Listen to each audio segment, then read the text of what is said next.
Today we're gonna talk about nollies, and we're using all sorts of different body positions to teach you the best way to pop. We're gonna use fakie ollies and nollies and adjust a bunch of different foot positions and popping strategies so you can get your board into the air every time.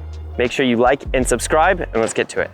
The most important piece in any popping trick is hitting your nose or tail on the ground. If you can do this consistently, efficiently, and effectively, you will pop your tricks every single time. So what changes when you're going forward and doing a nollie versus you going backwards and doing a fakie ollie? Technically, in a perfect world, we could have perfect mirror images where your fakie ollie looks and feels exactly like your nollies. Or, better yet, your nollies can look and feel exactly like a fakie ollie. Why use one strategy and not use another? What's the benefit of facing forward when you do a nollie? Why don't we do fakie ollies facing forward like we were doing a switch nollie? The answer is simple. It depends on your situation. If you want to focus on height or flipping the board, it might be a good idea to treat your nollie setup position a little bit closer to a fakie ollie. Now you can maneuver the board a little bit better by pushing your front foot forward through the pop. You'll naturally create an angle in your back leg that is easier to get a kick flip. Where if you face forward, it might be hard to get that pressure pushing that board forward. It might be tough to roll your back foot to get that proper kickflip motion that you want. But there are times where it's useful to face forward. Maybe you're going up a transition, or you're trying to nollie over a hit or down a stair set. Wherever you need a bunch of forward motion, it can be useful to face that direction so you can orient yourself to covering a larger distance rather than just focusing on height. Whenever you're gonna face backwards, it can be tough to go down or up something because you're set up in a different way. Sometimes we're just the victim of our own habits. Nollies have the shape they do because we're used to skating our strong stance. So just moving our feet to a different foot position is the natural thing to do. Even though if you're trying to do it the most optimal way, it might make sense to change your body position a little bit as you adjust your foot position. Everyone's hips and legs work a little bit differently. A comfortable position for me might be a little bit more backwards than it will be for you, just based on how much your back hip wants to rotate, or even the direction you're throwing the pop. Maybe you have a little bit of rotation through your jump. So your setup is gonna have to be in a way where that works for your matchup, how you like to take off. So now that we understand the terminology and the different body positions, I'm gonna treat fakie ollies and nollies like they're the exact same thing. If I wanna do a fakie ollie and face forward, I just think about it like a switch nollie.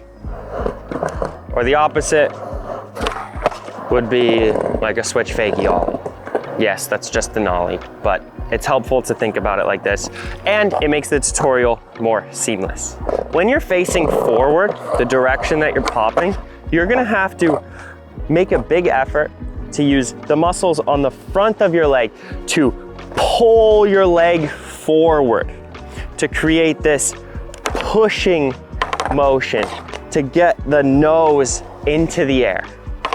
This takes a lot of strength actually, up in the top part of your hip. And it actually takes a while to finish pushing. This is a floatier, slower motion, but it does feel very satisfying. While you're facing forward doing nollies, you're gonna have to do a good job at timing up when you push your front foot and how you pick up your back foot. All right, so to get our nose to hit the ground, we're gonna have to pick our back foot up to the inside to get out of the way of the tail to let the nose hit the ground. There's a lot of teachings that say, spread your feet out. From a teaching standpoint, I actually really like it. For some people, it works.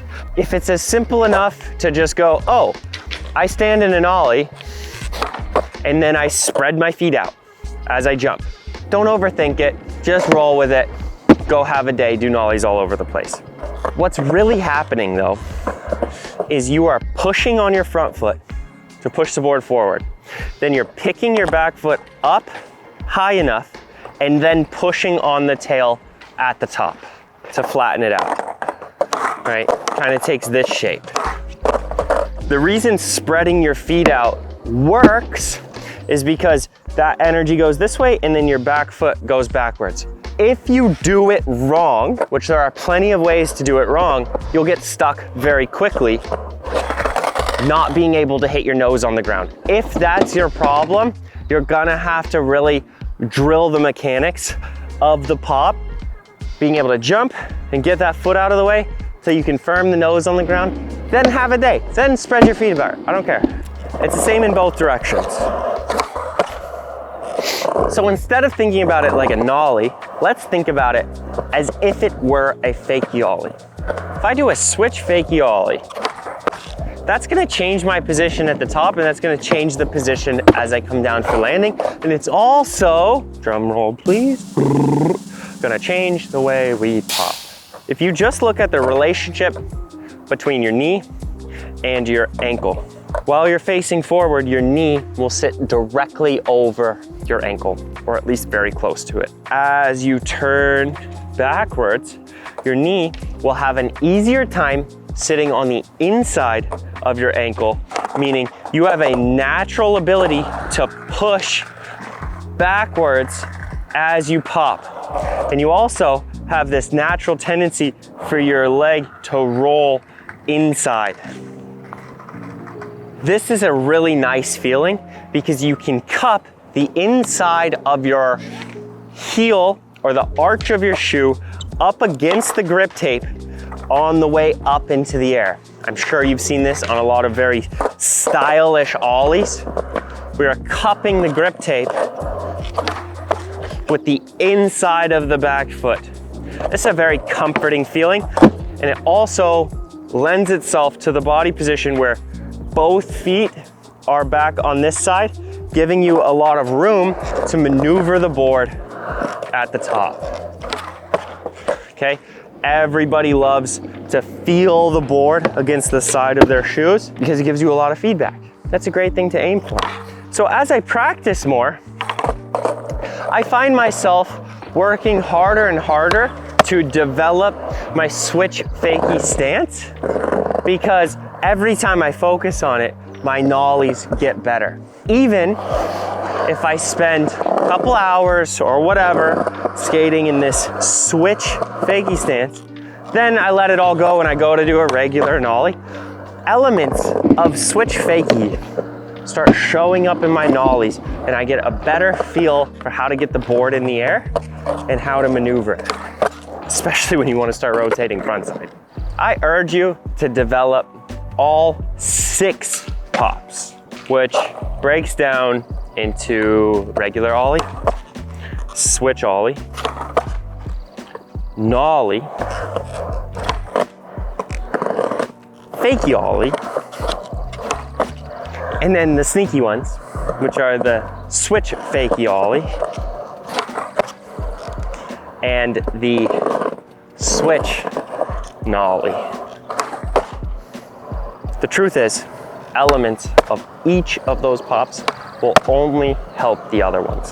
There is no right or wrong way to stand on the board when you're approaching a nollie.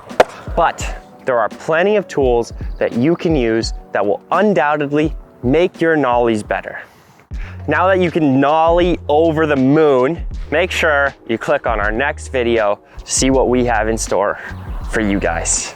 As always, thank you very, very, very much for watching, and I'll see you soon.